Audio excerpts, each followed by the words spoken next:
Hello and welcome to SwimGuru.com.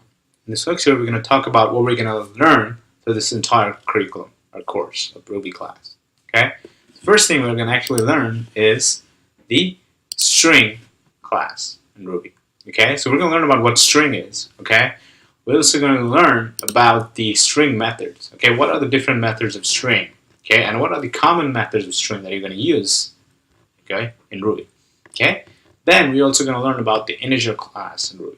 Okay, so what are the different types of integer? Okay, and how are you going to use integer in Ruby?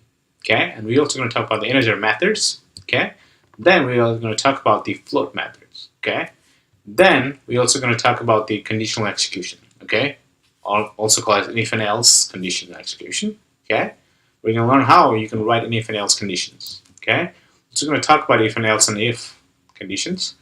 We're also going to talk about different types of conditional expressions, like for instance, and, or, okay, equal to, not equal to. We're also going to talk about how you're going to create an array in Ruby. Okay, so how you're going to create an array and how you're going to actually use case statement or case conditional execution in Ruby. Okay, we're also going to learn about the looping. Okay, what looping in Ruby is, okay, and how you can create a loop in Ruby. Okay, we're going to talk about a for loop, while loop, until loop. Okay, then we're also going to talk about the hash. Okay, what is hashes in Ruby? Okay, and we're also going to talk about the methods in Ruby. Okay, what methods is and how you can create a method in Ruby. Okay, then we're also going to talk about the classes. Okay, how you're going to write or create a class in Ruby and what is classes in Ruby. Okay, then we're also going to create some classes. Okay. And we're also going to talk about the types of method in Ruby class. Okay, so we're going to talk about the constructor method and how you can create an object from the class. Okay, how you can instantiate an object from the class. Okay, then we're also going to talk about the instance method. Okay, we're also going to talk about the regular expressions. Okay, how you can use regular expressions in Ruby.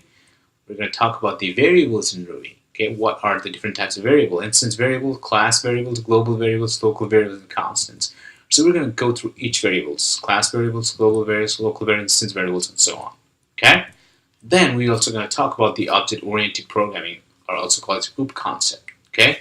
So how you can use Ruby as an object-oriented programming language. Okay. We're going to talk about the object-oriented programming features in Ruby: encapsulation, inheritance, and polymorphism. We're going to go through each of the features. Encapsulation, inheritance, and polymorphism. Okay? Then we're also going to talk about modules. Okay? What is modules? What is modules in Ruby? Okay? Then we're also going to talk about the file input-output class. Okay? For instance, if you want to write, text file, you want to read a text file, or you want to write some content in the text file, how you can use file I/O methods. Okay? We're going to also talk about the file loading the files. Okay. All right. So that is pretty much what we're going to learn in this entire course. Okay. We're going to go through each detail. We're going to write script line by line. We're going to learn through all these concepts in this course. Okay. All right then. I hope you guys are going to enjoy this course. Okay. Till then, I'll see you guys in our next lecture. Thank you.